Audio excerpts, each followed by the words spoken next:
नमस्कार साथियों, staff solution के यूट्यूब चैनल में आप सभी दोस्तों का एक बार फिर से स्वागत, वंदन, अभिनंदन है। और साथियों, हमारे साथ हैं मशहूर पर्यावरण कार्यकर्ता एवं समाज सेवी विजय गुप्ता सर। इनको आपने कई बार हमारे यूट्यूब चैनल पर भी देखा होगा और अलग अलग टीवी चैनलों में भी आपने देखा होगा, कई बार बड़े चैनल्स में भी और अखबारों में भी आपने सर का काफ़ी नाम पढ़ा होगा, सुना होगा। तो चूंकि आप पर्यावरण के क्षेत्र में सक्रिय हैं और वृक्षारोपण, और आपको एक मैं इंट्रोड्यूस करा दूं अपने दर्शकों को कि विजय गुप्ता सर को ना वृक्ष मित्र के नाम से पूरे देश में जाना जाता है, क्योंकि आप पर्यावरण के क्षेत्र में कई सालों से कार्यरत हैं और समय समय पर वृक्षारोपण और जल संरक्षण के लिए कई आंदोलन आपने किए हैं और अभियान चलाए हैं। तो सर, आपका हमारे चैनल में बहुत बहुत हार्दिक स्वागत है। आप जो कार्य कर रहे हैं वो इतना सराहनीय है कि लोगों को नौकरी दिलवाना, लोगों को एम्प्लॉयमेंट दिलवाना, और that too without any profit.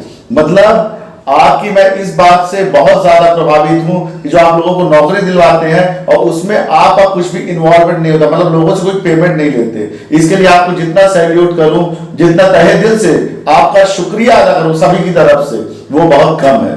और जहां तक कि आप पर्यावरण की बात किए तो आपने बहुत सही मुद्दा उठाया, क्योंकि आज हम हैं, क्योंकि आज पृथ्वी, जल, वायु, आकाश, अग्नि जब ये है तभी हम हैं। और पृथ्वी, जल, वायु, आकाश, अग्नि ये कैसे सुरक्षित रहेंगे? जब हम वृक्षारोपण करेंगे। हम ऐसा वृक्षारोपण करेंगे, सीड बॉल्स के माध्यम से वृक्षारोपण करेंगे तो वायु शुद्ध होगी, जल आएगा, नदियां आएंगी, बारिश होगी, तो सभी शुद्ध हो जाएगा। तो ज्यादा से ज्यादा वृक्षारोपण करें और ज्यादा से ज्यादा आप लोगों को नौकरी दिलवाएं।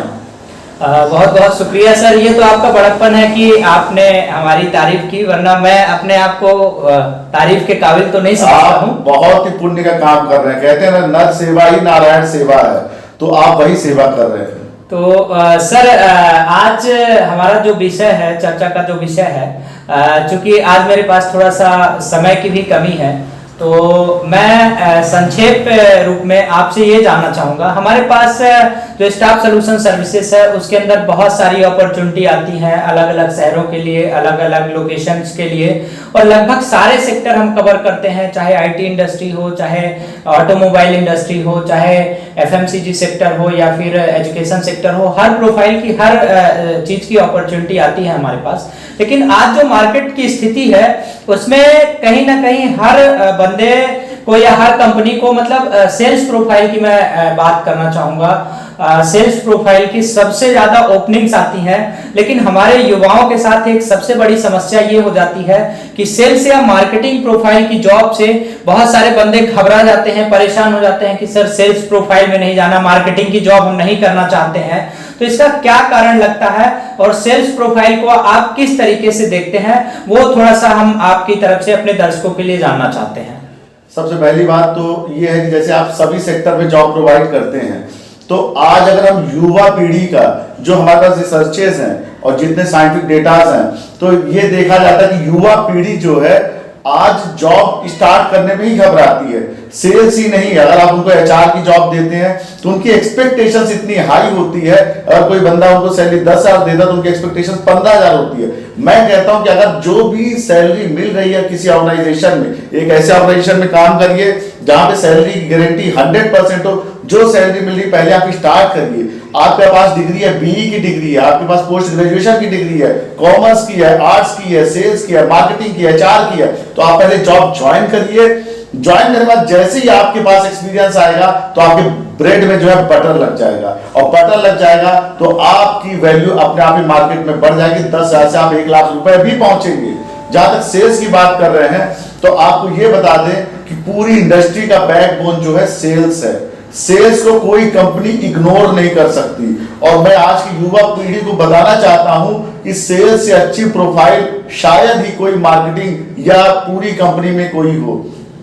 आप देखते होंगे एचआर वाले बंदे आते हैं, ऑपरेशन वाले बंदे आते हैं, क्रेडिट वाले आते हैं, कलेक्शंस वाले आते हैं, और भी प्रोफाइल वाले बंदे आते हैं। वो जिस पोजीशन पे आते हैं 10 साल बाद भी उसी पोजीशन में थोड़ा 10% का ग्रोथ लेते हुए चलते रहते हैं।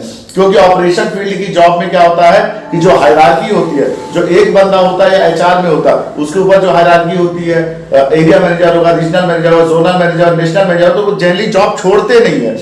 तो सेल्स प्रोफाइल में क्या होता है, आपके लिए अपॉर्चुनिटी की बहुत बड़ी मार्केट है। मैंने ऐसे ऐसे बंदे देखे हैं जिन्होंने एज ए इंश्योरेंस एडवाइजर काम करना चालू किया, इंश्योरेंस एडवाइजर, और आज वो कंपनी में नेशनल हेड है और विद इन 10 इयर्स। लेकिन मैंने ऐसे काफी बंदों को देखा जिन्होंने as HR, operation, credit, collection, reception, लेकिन 10 साल बाद भी वो वही पोजीशन पे है। तो जहां तक कि आप बात करें कि बंदे सेल्स और मार्केटिंग को एक्सेप्ट नहीं कर रहे हैं, अपॉर्चुनिटीज एम्पल है, तो सबसे पहली बात यह है कि वो अपने अंदर से वो कॉम्प्लेक्स को हटाएं, क्योंकि सेल्स में जैसे ही वो जाएंगे उनका जो पर्सनालिटी है वो कंप्लीट डेवलपमेंट होगा। इतना डेवलपमेंट होगा उनका पर्सनालिटी कि वो अपने आप को भी आइडेंटिफाई नहीं कर पाएंगे, अपने पर्सनल काम, अपने प्रोफेशनल काम बहुत इजीली कर लेंगे। और सेल्स ही एक ऐसा प्रोफेशन है कि अगर बंदा 5,000 से चालू करता है तो मैं कहता हूं कि अगर बंदे के अंदर टैलेंट है वो 1 लाख रुपए महीने कमा सकता है और कोई भी प्रोफाइल नहीं है। तो sales is the best line, sales and marketing is the blessings in the industry. किसी भी इंडस्ट्री में आप देख लो, फार्मा में देख लो, आप बिल्डिंग मटेरियल में देख लो, आप बैंकिंग सेक्टर में देख लो, आप किसी भी सेक्टर के अंदर घुस जाइए और जो वीडियो देख रहे हैं वो अगर किसी एक्सपर्ट की भी सलाह लेंगे तो वो यही बोलेंगे कि सेल्स जैसी ग्रोथ ना थी, ना है और ना आगे होगी। हाँ, सेल्स में क्या होता है, एक टारगेट होता है, लेकिन टारगेट वही होता है जो फुलफिल हो जाता है, क्योंकि पीछे से बॉस का भी सपोर्ट होता है, आपको सबऑर्डिनेट भी दिया जाता है, या आप सबसे नीचे हो तो आपको पूरा गाइडेंस दिया जाता है। हाँ, बंदों की जॉब इसलिए जाती है टारगेट फुलफिल करने, या टारगेट ना होने से जॉब कभी नहीं जाती, क्योंकि कंपनी भी समझती है क्या दौर चल रहा है, किस तरीके से। बंदों की जॉब केवल और केवल एटीट्यूड के कारण जाती है। उनके अंदर एटीट्यूड प्रॉब्लम होता है, जो कंपनी बोलती है, मार्गदर्शन देती है, जो गिफ्ट्स देती है, जो सारे उनको इनपुट्स देती है, वो उसको प्रॉपर वे पे कस्टमर्स को दे नहीं पाते। सेल्स में क्या है, आपको 10 कॉल ही तो करने पर डे, कई कंपनी में 5 कॉल ही करने पर डे। आपको पर डे निकलना है, घर से निकलना, डायरेक्ट मार्केट जाना, फिर डायरेक्ट घर आना। ऑफिस का तो रोल ही नहीं है, ऑफिस का तो मीटिंग का रोल है। तो sales is the best profession. आपने सही क्वेश्चन किया, सेल्स जैसा प्रोफेशन ना था, ना है और ना होगा। तो सर, इसमें आखिरी और संक्षेप में टिप्पणी चाहूँगा आपसे, चूंकि आज हमारे पास और आपके पास भी थोड़ा सा समय की कमी है, तो मैं उसकी भी महत्वता को समझता हूँ।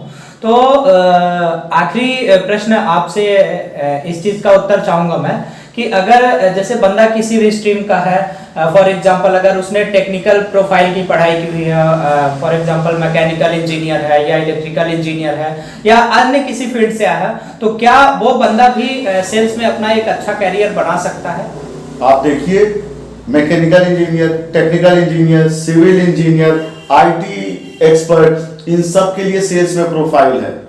आपको पता कि जब आईटी के प्रोडक्ट बेचने होते हैं या कोई हमको ऐसी मशीनरी बेचनी होती है जिसकी कीमत होती है करोड़ों रुपए, तो उसमें इंजीनियर्स की रिक्वायरमेंट होती है, लेकिन उसके अंदर क्वालिटी सेल्स की होनी चाहिए। मैं कह तो रहा हूं, सेल्स आपको केवल और केवल प्रोफेशनल वे पे ग्रूम नहीं करता, आपकी पर्सनालिटी पे भी ग्रूम कर देता है। आप देखिए, किसी भी बंदे को देखिए जो सेल्स पे गया हो, जब वो एंटर करता है और जब वो बाहर निकलता है, तो वही वाली बात है कि एक अगर डंकी एंटर करता है तो एक हॉर्स निकलता है, स्मार्ट वर्कर निकलता है, उसके पहनावे में फर्क आता है, उसके बोलचाल में फर्क आएगा, उसके बातचीत करने में डिफरेंस आ जाएगा, उसकी कन्विंसिंग क्वालिटी में डिफरेंस आ जाएगा। तो मैं चाहूंगा कि लाइफ में अगर कोई अपॉर्चुनिटी मिले तो सेल्स जरूर करें, उससे आपकी ओवरऑल पर्सनालिटी ग्रूम होती है और आपके अंदर जो इंफीरियरिटी कॉम्प्लेक्स होती है वो सुपीरियरिटी में या फिर एक कॉन्फिडेंस डेवलप करने में बहुत मदद करता है। तो मैं सभी से रिक्वेस्ट करूंगा कि जब भी आपके पास एक अपॉर्चुनिटी आए, सेल्स की अपॉर्चुनिटी, सेल्स में जरूर एक बार काम करें। चलिए सर, तो इतनी महत्वपूर्ण जानकारी देने के लिए हम अपने सभी दर्शकों की तरफ से और सभी कैंडिडेट्स की तरफ से आपको शुक्रिया बोलेंगे, और आपने बहुत ही महत्वपूर्ण समय निकाला हमारे दर्शकों के लिए। इसके लिए आप सभी दर्शकों की तरफ से आपका बहुत बहुत धन्यवाद। आपको भी बहुत बहुत धन्यवाद। आप और ऐसे ही लोगों को नौकरी दीजिए। आप भोपाल ही नहीं, मैं तो कहता हूं पूरे मध्य प्रदेश के नौकरी गुरु बनिए। चलिए सर, ये तो आपका बड़प्पन है। तो साथियों, आज हमारे चैनल पर थे विजय गुप्ता सर, और इन्होंने बहुत ही महत्वपूर्ण जानकारी दी सेल्स प्रोफाइल से रिलेटेड। और साथियों, अगर आप चाहते हैं कि ऐसे ही लेटेस्ट वीडियो और महत्वपूर्ण जानकारी आपके मोबाइल पर पहुंचती रहे, तो आप हमारे चैनल को सब्सक्राइब कीजिए और बेल आइकॉन चालू कीजिए, ताकि आपको लेटेस्ट इन्फॉर्मेशन मिल